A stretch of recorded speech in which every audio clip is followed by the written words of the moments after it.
नांदेड जिल्ह्यातील नायगाव विधानसभा मतदारसंघातून अपक्ष निवडणूक लढवणार उमेश कुमार धोटे।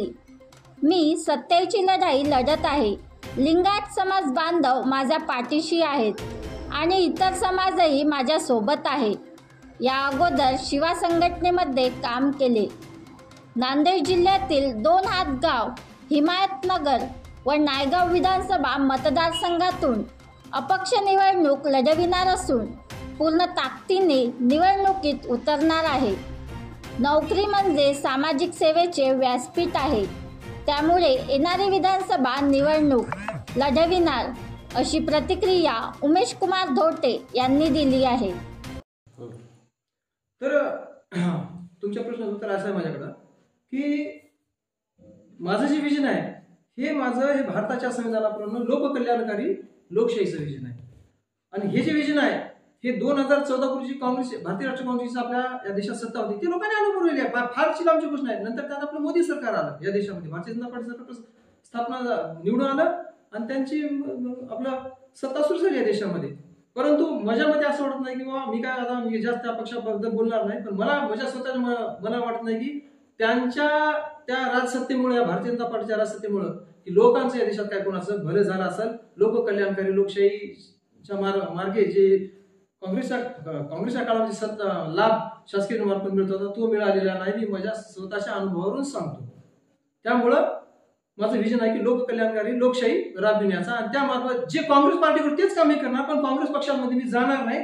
आज परिस्थिती अशी की काँग्रेस देशामध्ये जिवंत ठेवण्याचा प्रयत्न नाहीच, आणि जिवंत मला तर वाटते नाहीच आपल्या नांदेड जिल्ह्यामध्ये तर बिलकुल नाही। तर काँग्रेसनं मला पाठिंबा द्यावा, मी पक्षात जाणार नाही। आणि जर येत काँग्रेसला असं वाटलं की उमेश कुमार धोटेला आपल्या पक्षात घेऊन आपण विधानसभेत पक्षात देऊ, तरी माझी तयारी आहे। पण काँग्रेसनं मला तसं निमंत्रण दिलं तर मी काँग्रेसला निमंत्रण दिलं, पण काँग्रेस सारखंच माझं काम पूर्वीपासून झालं, त्यात काय नाही। नियम आणि नियमानुसार हे जिल्हा परिषद अधिनियम ज्याप्रमाणे योजनेचा लाभ आपल्या सर्व मतदारसंघात दिला जातो जिल्हा परिषद पंचायत मार्फत, तेच आहे माझं विजन। दुसरं काय नाही, त्याच्यामध्ये काय बदल करणार आहे। जे माझं मिलिटरी एज्युकेशन आहे ते वेळ प्रसंगी वापरत जाईल, त्याचा काय विषय नाही। आणि निवडून येणारा मला एवढा ऍटिट्यूड आहे, आणि मी कट्टर हिंदुत्ववादी असं काही नाही की कट्टर हिंदुत्ववादी हे देशात काही नव्हतं, आजही आहे, पुढे बी राहील, असा काही विषय नाही। मला इस्लाम धर्मीय मित्र सुद्धा आहेत, खूप आवडतात माझ्या सोबत।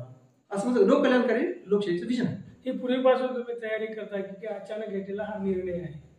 नाही, माझी पूर्वी तयारी अशी कुठली काही नाही की अचानक निर्णय घेतलेला नाही।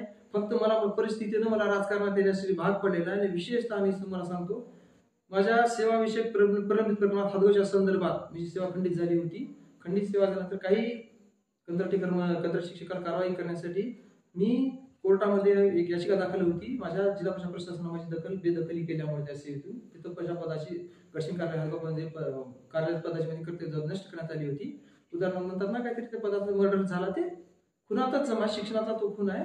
त्यामध्ये दीन दलित मागासवर्गीय माझे तिथे विद्यार्थी होते, तिथं मी 2 कोटी रुपये मागासवर्गीय विद्यार्थ्याच्या शिष्यवृत्त्या मी भरायला लावल्या, सक्ती करून भाग पडायला लावलं। कंत्राटी शिक्षण माझ्या जिल्हा प्रशिक्षणाला तिथं पब्लिक खुश झाली, विद्यार्थ्याचे ऍडमिशन करून दिले, विद्यार्थ्यांना त्याच्या मनावर शिक्षण घेण्याचा प्रयत्न केला, ऍडमिशन करून दिले बाहेर जिल्ह्यामध्ये।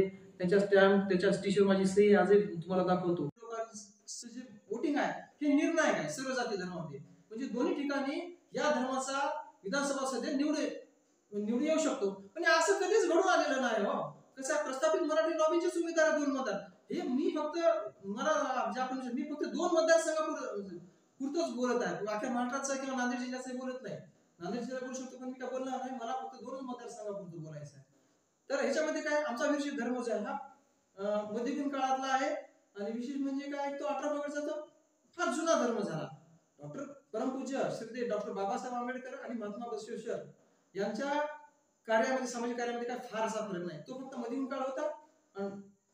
परमपूज्य महापुरुष डॉक्टर बाबासाहेब आंबेडकर जे होते त्यांनी त्यांचं जे शिक्षण होतं, शिक्षणाच्या आधाराने त्यांनी सर्व बहुजन समाजासाठी असं भरीव असं कार्य करून सर्व दीनदलित समाज, बहुजन नाही जनता बहुजनांना त्यांनी शिक्षणाच्या भारतीय विचारधाराच्या आणि शैक्षणिक विचारधाराच्या मुख्य प्रवाहात आणून त्यांना आरक्षणाच्या मार्गाने भरपूर असे काही शासकीय नोकऱ्या मिळाल्या, शिक्षणामध्ये शिष्यवृत्त्या, असे अनेक समाजोपयोगी अनेक कामं त्यांनी केली। त्या बनवा व्हिडिओ, पाठवा व्हिडिओ, आम्ही तुमच्या न्याय व हक्कासाठी लढा देऊ।